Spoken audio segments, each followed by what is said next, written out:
have to change the thumbnail on this one if Kaz is actually watching, but David Ornstein has just dropped an absolute bomb onto the news platform tonight. Exclusive: Manchester United working on a deal to appoint RUBEN AMORIM as head coach. Manchester United ready to pay 10 million release clause and in talks with Sporting to finalise the 39-year-old Portuguese open to accepting move. Wow, breaking news right here, right now on Forever United TV. RUBEN AMORIM is in pole position to take over the reins at Manchester United. We heard earlier on today, Jay, that United would be willing to pay out the compensation fee for a manager that was currently in a job, but this is hitting news now. What a move this would be. I think we can just cut everything off right here, right now, and say that RUBEN AMORIM, Jay, holy lula, didn't expect this one, but making moves, I would say that this was a gigantic one, mate. I'm actually flabbergasted that it's broken that fast. We've been asking Inos for months and months and months. Whoever they appoint first has to be a statement appointment. And to get Amorim from under the noses of Man City, because the reports we've been reading the last couple of weeks were saying he was going to Man City. Very true. So they now have whipped out their large member, flopped it on the table, and said, right, we'll pay you the 10 million by a clause. We want him now. And if we can get him appointed before the end of the week, I would safely say our season can be salvaged. What would you love, and what do you love most about Amorim coming in, mate? A manager's going to come in and he's not going to give two hoots about players' reputation, player seniority, and what they've done in the game. Most of our players have done nothing in the game. He won't care. He's going to come in. If he gets a job, he will come in and he will literally wipe that board clean at dressing room, and he will command a dressing room. I think even as a young manager, his mentality, his managing players, he's autocratic, and I think he will remove all the BS from a dressing room. That, I think, would be the first thing he'll do. Direct, dynamic, attacking, fast-flowing. These are the sort of words when describing RUBEN AMORIM's style of football. It is time to get excited if you are a Manchester United fan right now. And just to go over the breaking news, which has dropped, everybody, it is storming. It is absolutely brilliant news if you are a Manchester United fan right now. RUBEN AMORIM in talks with Manchester United, and United paying his compensation to leave Sporting and become Manchester United manager ASAP. Ornstein has broke that news just now. What a effing Monday this has been. Oh my God. We have gone from the pits of despair in wondering how we go forward when Inos might sack Ten Hag because it's desperately needed, to this right now, Jay, and Amorim becoming Manchester United manager. Ornstein does not break news unless there is traction. He doesn't break news unless there is something actually in it. And Jay, oh my God, can you look at that United squad right now with the attacking talent that we've got and try and tell me that you're not excited about what RUBEN AMORIM could do with this team? You're spot on. Ornstein is not a gentleman that would break a story unless he is goddamn sure this story is bona fide and it's going to happen. And over the last couple of years, he's broke some clangers regarding his club. His finger in the pulse of the club, and but you know what, Adam? I'm actually quite overwhelmed that we've gone from yesterday in the crestfallen doldrums of a loss to West Ham to now on the cusp of getting a top-class real manager with a clearly defined football philosophy. I'm quite overwhelmed, and it takes a lot to overwhelm me. It does indeed, mate. It does indeed. It is a massive shock to the system. Like to be taken aback like this in a day. Do you know what, mate? This is like when Inos do business. It's like we're interested in Leny Yoro. All of a sudden, he's going to Real Madrid. There's no chance. It's the same thing. It's the same feeling right now for me. It's like I had Leny Yoro going to Real Madrid. Liverpool pulled out. Inos were like, nah, sorry. We're not standing for that. This is happening. Ruben, in you come. Wow. What? For him to come, if they get this over the line and he leaves Sporting in the position that they're in and what he's doing there right now, holy shit.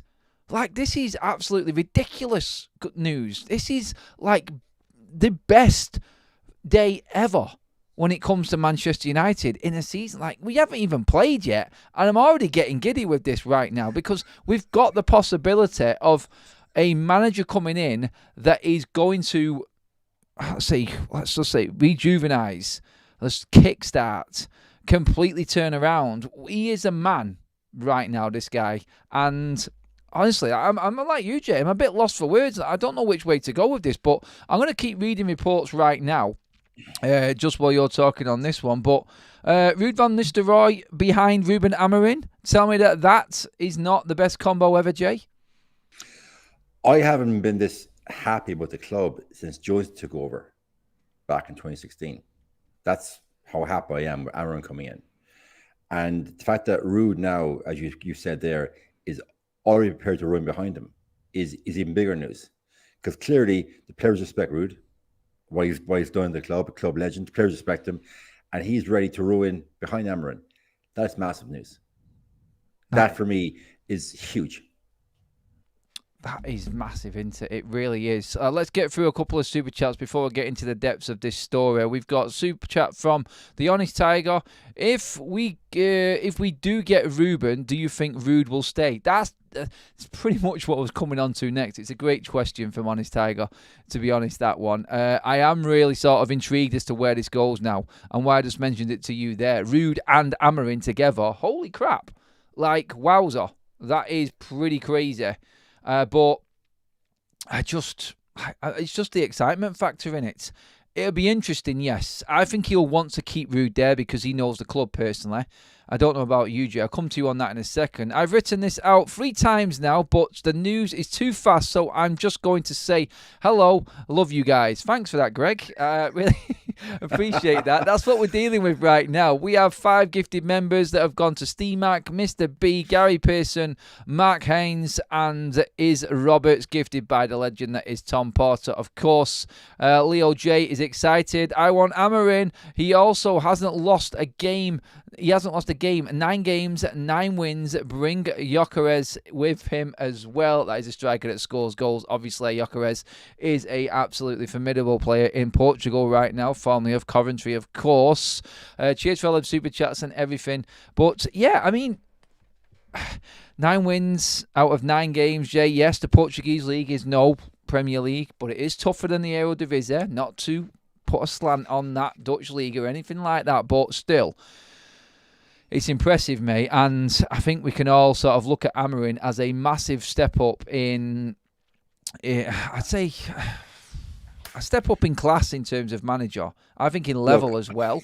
I really do like what he's doing. I really do like that he was going to Manchester City to replace Pep, and that tells you everything you need to know about this guy.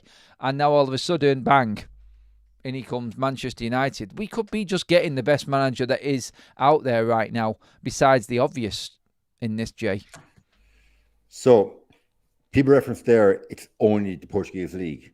How many top-class Portuguese players have come into the Premiership and played exceptionally well season after season after season? Sporting Lisbon is a breeding ground for football talent, and those players excel over the world. Dutch players, on the other hand, Ruben Nistelrooy aside, Park RUUD, look at our Dutch contingent at this club and how they fared vis-a-vis Portuguese players at other clubs. So I'm not having a slide on it. It's only the Portuguese league. The Portuguese players in the Premiership across Europe have done exceptionally well. Dutch players in the Premiership have not. Again, Bergkamp and Nistelrooy are the outliers. But for the most part, Dutch players have not excelled in the Premiership. So I'm not taking anything about away from the Portuguese league. Not at all. No, just to go over some interesting facts here. I'm just going to read this out again. I've got the article in front of me now from Ornstein, directly from The Athletic. Manchester United are working on a deal to appoint Sporting Lisbon's Ruben Amorim as their new head coach. Head coach. Interesting words there that were used by Ornstein, so we'll look into that as well as to the type of manager that Inos want, and we have discussed this before on that in terms of manager or coach. Sources in Portugal speaking anonymously, as they're not authorised to discuss the matter, have told The Athletic the 39-year-old is open to taking up the opportunity after Erik ten Hag was sacked on Monday. United are ready to pay the £8.3 million release clause in his contract, with the two clubs in talks to finalise a deal that could see RUUD van Nistelrooy take interim charge before Amorim's arrival.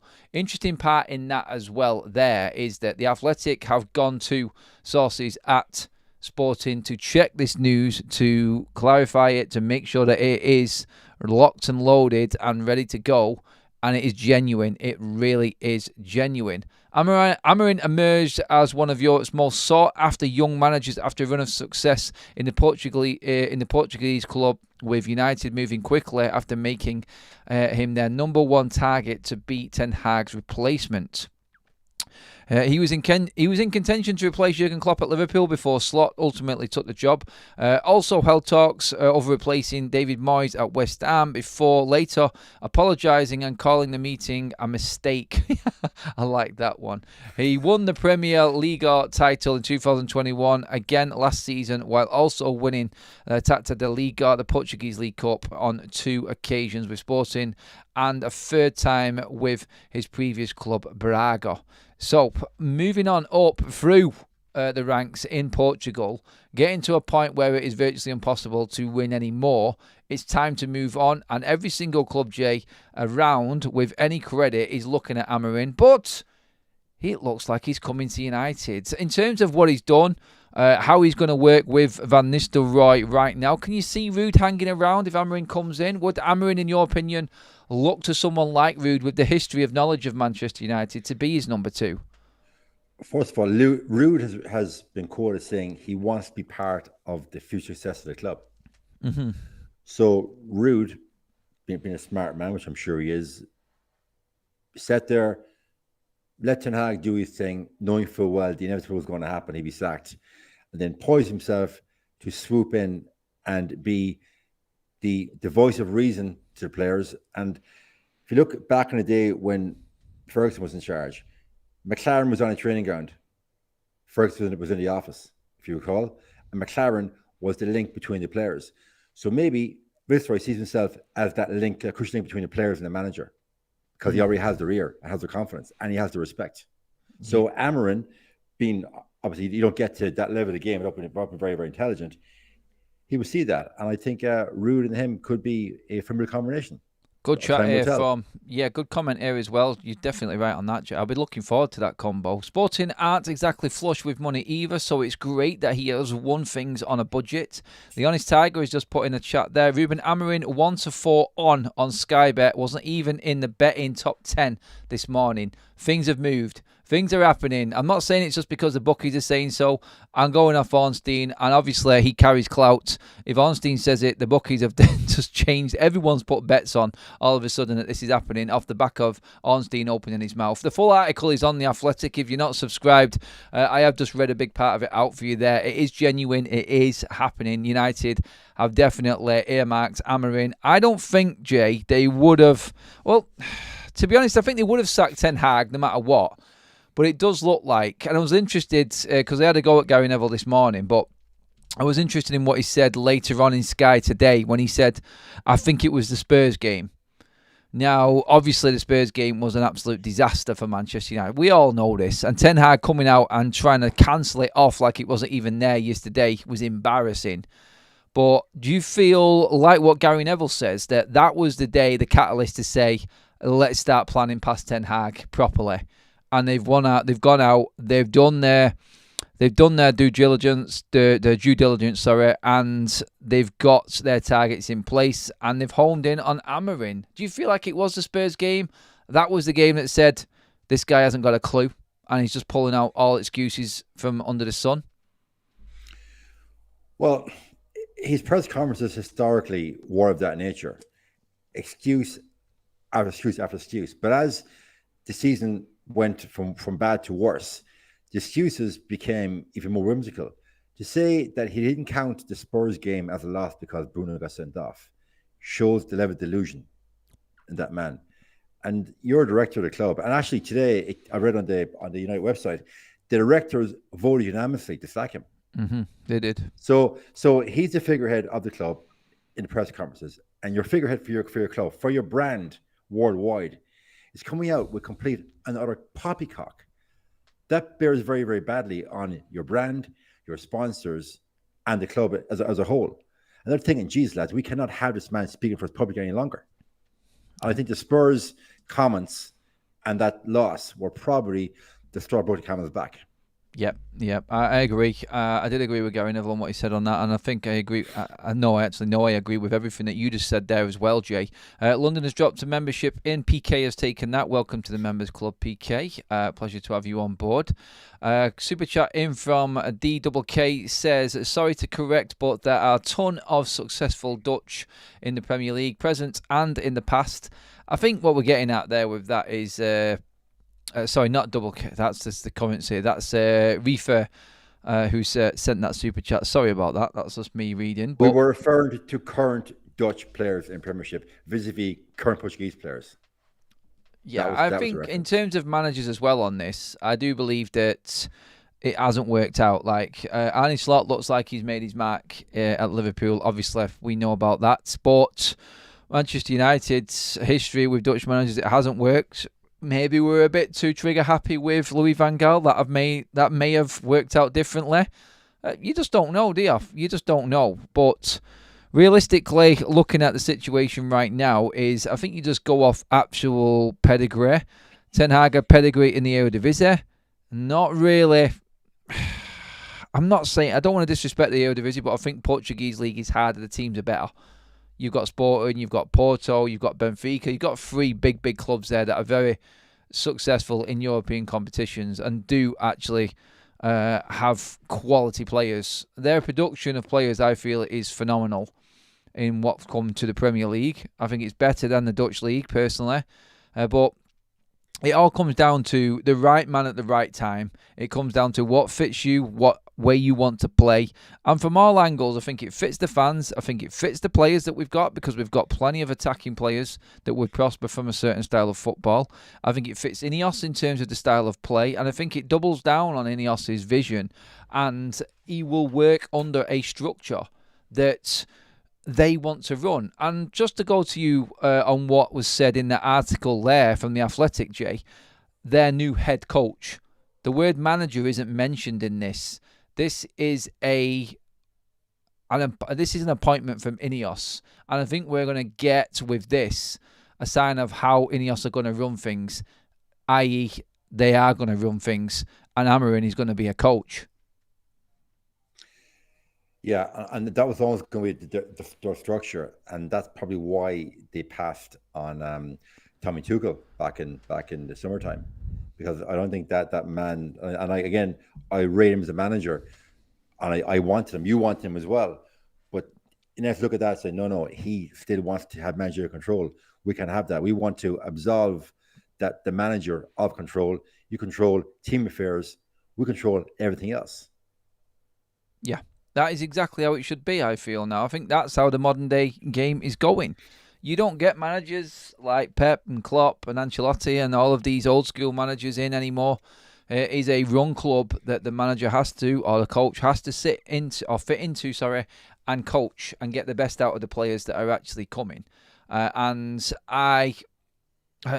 verbally agrees to become manager. Is a chat that's just come in. Daniel, I'll keep an eye on all of the news that is coming. We're just putting a poll up right now as well. If Amorim is the man, could he salvage the season? Ooh, great question, Jay. I'm going to come to you with that one. If Amorim comes in, whether it's in the next few games or in the international break, where are United finishing this season? What is happening, my friend? Okay. I'm putting you right on the spot. He has to win the Europa League and secure Champions League football next season. Their entire financial plan is based on Champions League money next season. Attracting young up-and-coming players is predicated on Champions League football. We're currently, if memory serves, 7 points up top four. We are. It's a long way to go. So like Amorim comes in, you know what's going to happen. You almost get the new manager bounce. irrespective. You're going to get new manager bounce. Ole, did he win he was unbeaten in 10 games initially? Yep. Pulled off that massive stroke against Paris Saint-Germain. Mm-hmm. And that was Ole. Yep. Imagine a top-class elite manager, what he can do. And you referenced it with this bunch of young attacking players, buoyed by having one of their own legends as another coach on the training ground. So all the positive with there, Adam, and we are going to be ultra positive now. And I dare anybody to brand either of us as toxic. This is crazy. Yeah. The news that is breaking and that I'm seeing coming up right now. Just to go through another Sky quote. This is complete. This shows you how everybody knows. Well, a lot of people don't actually know what's actually going on, but sources close to Van Nistelrooy suggest he will not be viewing the job as a temporary capacity and will give everything to steer United in the right direction. He already commands the dressing room and is held in high esteem by the sporting structure. That is very true, but we've just got more news come out from Ben Jacobs, who has said Amorim has said yes to Manchester United. It is all about the compensation. So Ben Jacobs has gone one step further than Ornstein. I think Ornstein has just teed this up. Ornstein has pretty much nailed it with what he said. He said that United are discussing compensation. They're in talks. Ben Jacobs has come out and backed this up and said he has already said yes, he wants to be Manchester United manager. Inos have gone in and absolutely turned this around. And you've only got to look at what's actually happening right now and what we've got. Would there be any sort of indication for you, Jay, that Ineos looked at this and went, up-and-coming manager, he is free to leave in the summer. Let's test the waters now and salvage this season because we can earn more money off finishing higher up the league. Amorim, great style of football, brilliant with younger players, works on a budget, and any coincidence that he has worked alongside the likes of Manuel Ugarte? He was the man that brought Ugarte to Sporting and actually made him the player he was before they sold him on for mega profits. He makes players better. And for one, I'm looking at the amount of Portuguese players that we've got, South American players that we've got in this team, the flair players, the ones that we know have got qualities. And I just get excited by it, Jay. But Manuel Ugarte obviously has worked with him before. Every single box is being ticked right now. Romano has just come out a few seconds ago and backed up everyone else. RUBEN Amorim is favourite candidate to replace Erik ten Hag. Contract terms have also been discussed with his camp in the recent hours. It's happening, innit? Jay, come on, mate. Come on, Jay. Just let's crack open a beer right now. Amorim is coming to Manchester United, people. We might as well celebrate it like a last-minute winning goal. Sorry, I'm cutting you off, Jay. I'm just too giddy. First of all, give Fabrizio credit for his tap-in from 6 yards that he almost does. Seriously. If you notice that shit with him, it's almost, the news is there, it's broken, and he's a tap-in, just knock the ball over the line every fucking time. Have you noticed that? Yeah, I've had issues with Fabrizio and what he's done. That's him, right? So now I've just done him, okay? Back to seriously for a second. So numbers, right? You reference numbers. 7.5 million to buy him out. That's nothing. We have wasted 130 million between Anthony and Mason Mount. Plus the 60 mil not wasted on Ugarte that Ten Hag wouldn't really use because he was betting him into the side.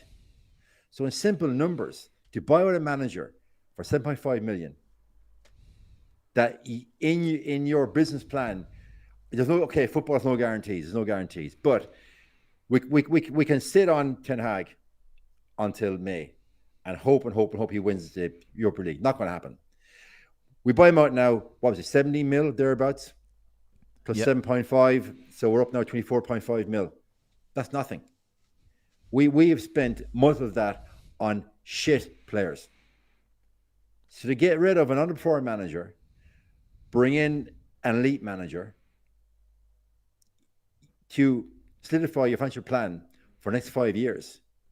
It's not rocket science, is it? Not rocket science, no. It isn't, no.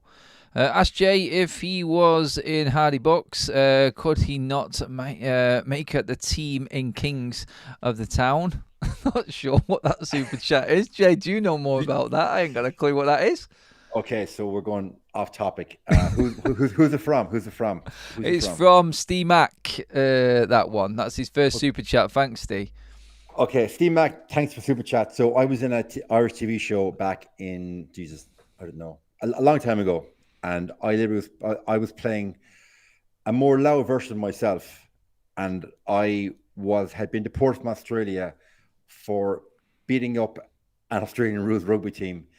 And I was a two-town king of the town in this little make-believe town in Ireland. And I was coaching and training these bunch of misfits to win the title. And we even had a Rocky montage in the TV show with the actual music from the montage. Okay, that explains everything then from that one. and the best part of this was the Irish TV show, the Irish TV channel, RTE, they would not put in a lot of the stuff that we ad-libbed. So the best bits, if you can get it, is buy the DVD. The best bits are on the DVD extras. Oh, God, right. Okay. There you go. There you go. That is it. Move on.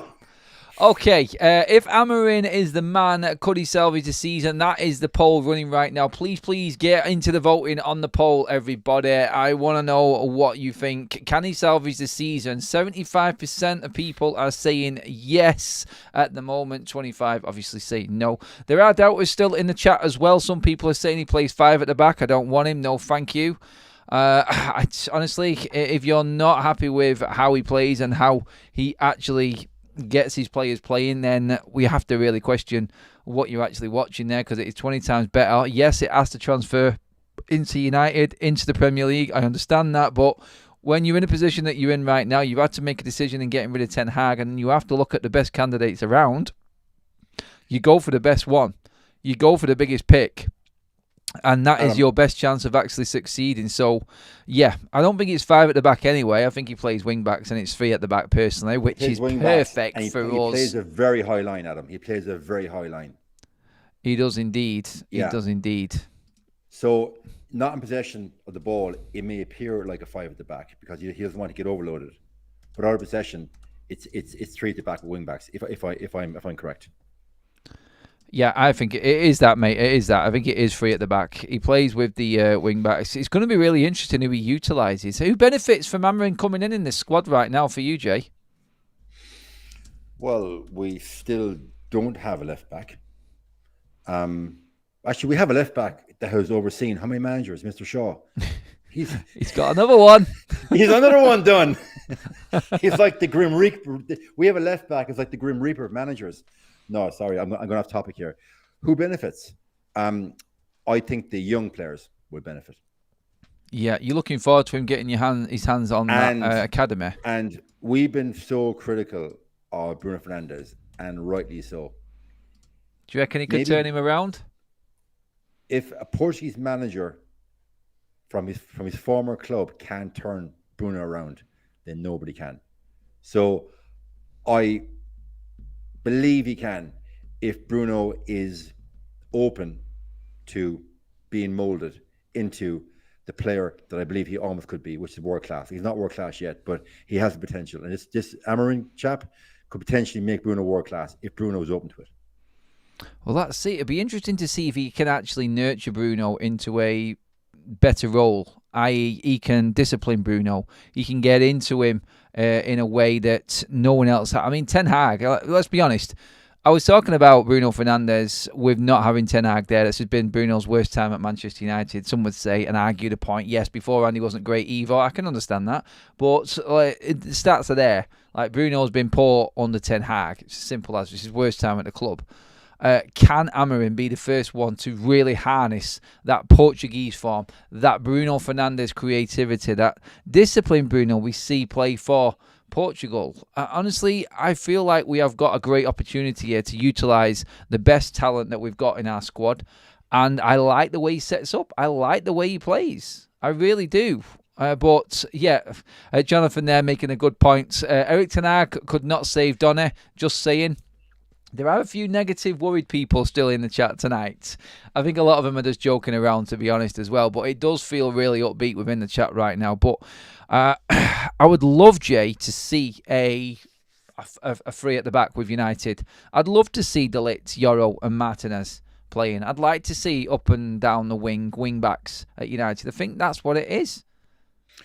Well, Dalot, again, another Portuguese player, is better. He's superior going forward than he's defending. And you've referenced it many times in the show. The chat has said it, the amount of goals we've conceded from his side of the pitch this season. So you play three centre backs, two wing backs. The centre backs can shift over to support him and back him up when he's gone on a wilderness run past the halfway line when we're caught in overload. So from that perspective, I think Dalot potentially could find his niche in that side. Because right now under Ten Hag, he's been exposed. And last year, he was one of our best players. He was. 3-5-2, Jay, also means two forwards. We could see Xerxes and Highland, maybe even United dip into the market to get another striker in the summer. We could now see a completely different setup. And that's the exciting bit. To see two forwards would just take me right back to the Fergie era. Obviously, it's not the same formation, but I think that works for what we've got as well, Jay. I really do. I like the look of 3-5-2. It's just Ten Hag wouldn't play it. But I think it definitely helps. Even, you know what, you could even play Rashford in a 2, just off with a bit of a free rein, coming wide and coming into the middle and dropping off as well at times and just coming over the back. I can see loads of potential in what Manchester United have got here right now, and I just feel like the opportunity is there to really showcase what Manchester United have got, and I think he is the man. I do believe that he is the man to do it. Like you said there, Rashford as part of a 3-5-2.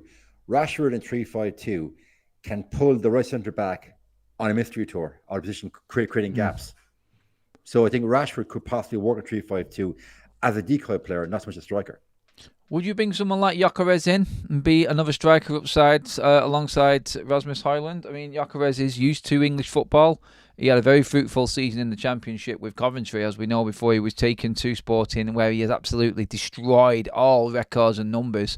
Would you bring in another striker? I mean, it's the exciting thing is, Jay, we could be going into a summer transfer window with Inos ready to spend and back this manager, and they need two new strikers. Because if we're going to play two, need more cover.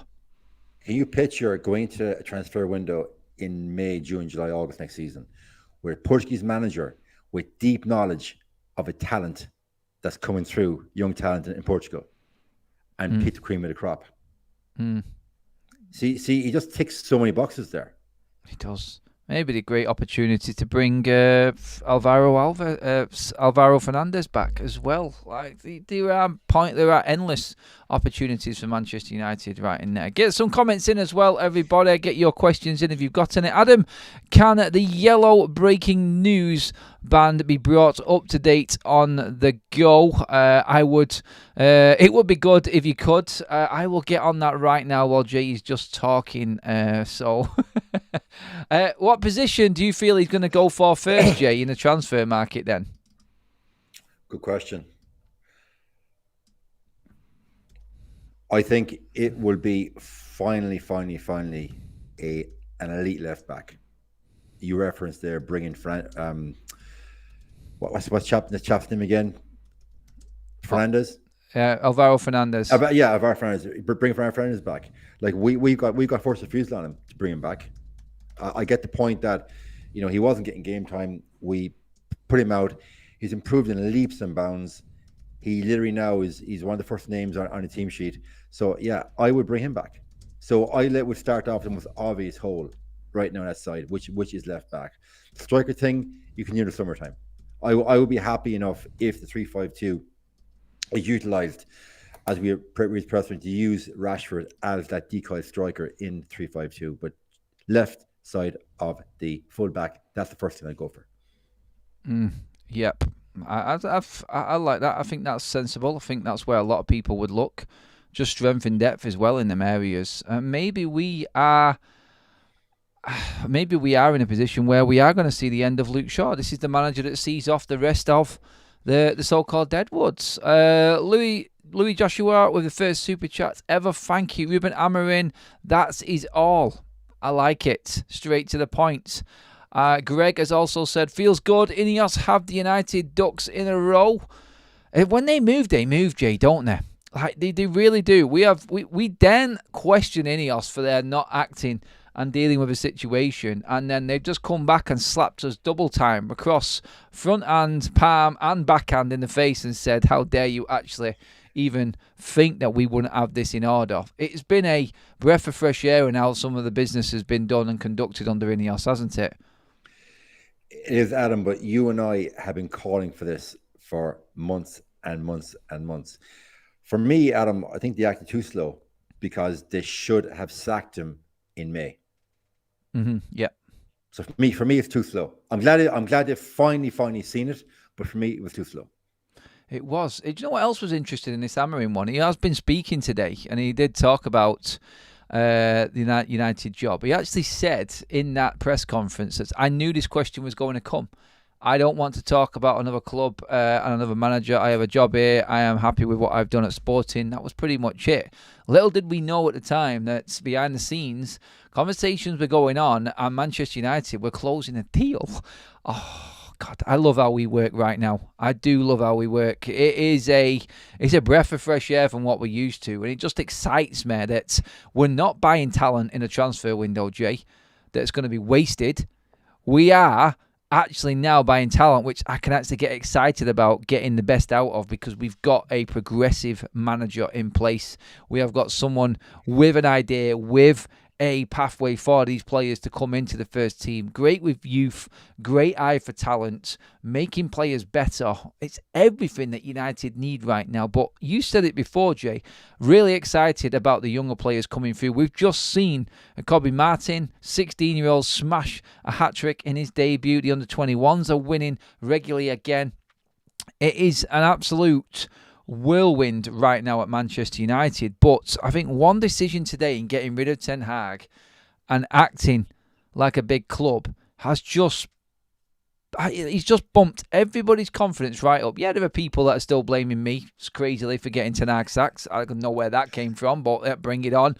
I'd rather have Amorim. I'm sorry, but it just has given everyone that lease of life right now. And do you know what? Going into that game against Leicester and more importantly Chelsea at weekend, Jay, whoa, we're going to see a different attitude from these players.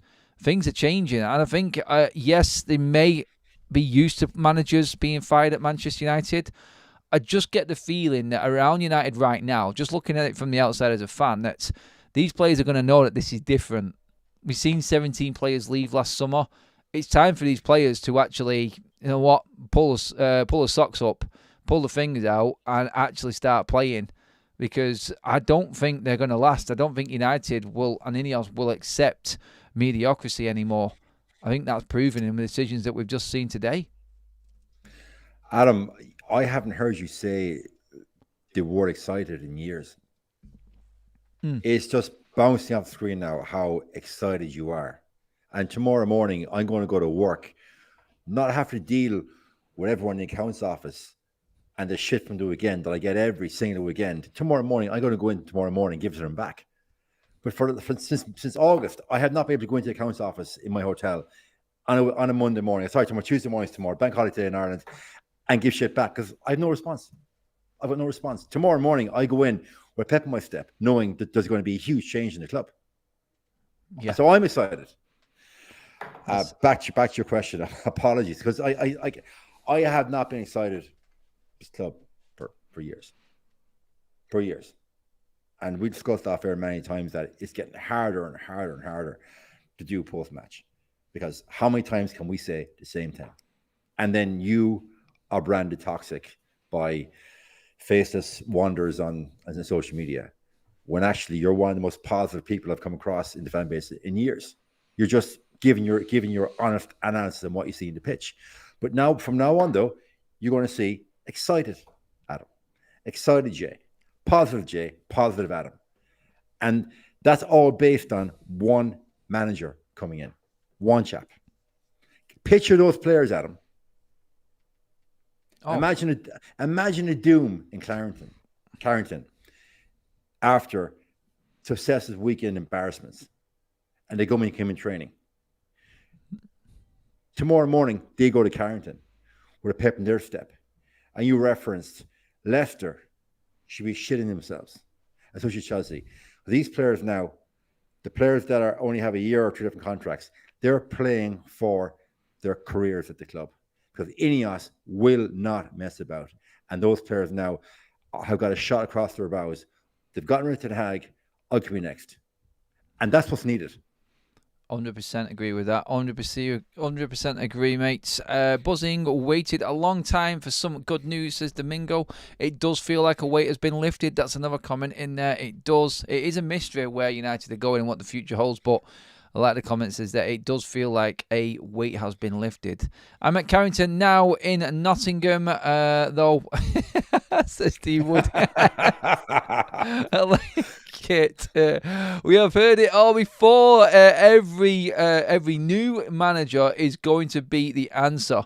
We have spent millions to get the same future. Look, Alan, I get it, but I refuse to be downbeat about anything right now. We've seen the worst of the worst over the last 14 months, and nothing can be as bad as that. I'm sorry. It's now time to start looking ahead. It's now time to start looking in a positive direction, I feel. And I think under Amorim, if there is anyone out there that is gettable, I think he is right up there. I think he is top 2 alongside Nagelsmann, and we've got him. That is massive for Manchester United. It's absolutely huge for United. And I just want to get, I just want to say, what a day. What a day this has been. To get Ten Hag out of the door, that was one thing. But to actually get someone like Amorim already on the hook and in, wow. Absolutely mental, Jay. Have you ever, is there any other day in United's history that you can remember back as a fan that for off-field practices or off-field antics or off-field news, whatever you want to call it, I don't even know how to describe it, but is there any other day that you can remember has been this excited? Yeah, 2 days. The day Zlatan signed and the day Jose signed. That's it. Yeah, that's how you... Zlatan. Not Ronaldo? No? I love Ronaldo, but I thought it was 3 years too late. And also, the structure and setup that Solskjaer team could not manage Ronaldo. Ten Hag could manage Ronaldo. It was 3. If we had got Ronaldo when Jose was there, different ball game. So right player, right place, wrong time. I have a graph up here right now on The Athletic that they have just put out, which is one reading Sporting's playing style in 2023-24. Teams' percentiles compared with top 7 European leagues 2023-24. Chance prevention 98, intensity 95, high line 83, deep build up 82, press resistance 98. Wow. Possession 86, central progression 59, circulate 60, field tilt 94, patient attack 60, shot quality 96, chance creation 95. They're all out of 100. The graph is there on The Athletic. I implore you to go and look at that tweet. Please, everybody. Manchester United also apparently have been in communication with Ruben Amorim for the last 7 days. That is another one that has just come up as well that I've seen. So, yeah, it is all moving very, very fast indeed. That one's come from Matti Moretto, that tweet about Amorim. Verbally agreeing Amorim has come through. That is on Benchwarmers, on Instagram, on X, on every single outlet right now. It is all that Amorim is going to be a Red, and he is the man taking us forward. Just on them stats and the style of play, Jay, quickly, excites you? What you expected? I think the biggest one there is press resistant jumps out right away at me in how he wants this team to play. Was that 98% press 98 press resistant. So you can press us. Right now, we are vulnerable. But he's built his team about no panic football at the back and being able to dissect a press. I think that is really positive. And it was 95 for shot quality. Yes. I would love to see those stats side by side with Ten Hag's stats from August to now. That would be some stark contrast. Oh, we literally have on one side of the pitch an A+ student versus a C- student with those numbers. I imagine if he's averaging those numbers there, quick maths, 90%. Yeah, quick average 90%. Ten Hag is probably what, 60%, 55. He's C-. God. That's startling. It is indeed. It is crazy. Please do give the video a like, everybody. We're creeping up to 400 likes. That's amazing for a live show. And also, if you could, please make sure you hit that subscribe button as well. If you love United, hit the subscribe button. That's the message from Forever United TV. That's the message we're saying. Forever United, no matter what happens off the pitch, no matter what we agree with, we're all a United fan base, and that is what is important. Well, now on Sky, reference Amorim. Yep, I think we can safely say we have been live. Well, the best news has been broke for a long, long time. What a day it has been. Jay, thank you so much for coming on, mate. That was a legendary show. Positive and excited, Jay and Adam. Who would have thought that yesterday? Wow, exactly that. What a difference a day makes. What a difference a day makes. Thank you to all of the contributions, donated members and super chats, everyone in the chat for your comments throughout the show as well. I'll be back obviously tomorrow. I'm going to jump across with the gang over on the United View now as well. So there's going to be more from me there. And yeah, there's all sorts of different content coming up this week. So stay tuned, everybody. Obviously, we've got a match day to go through as well. So exciting times. Make sure you have subscribed and liked the video and you're up to date with everything. You won't miss any decent Manchester United content because that's what it is on here.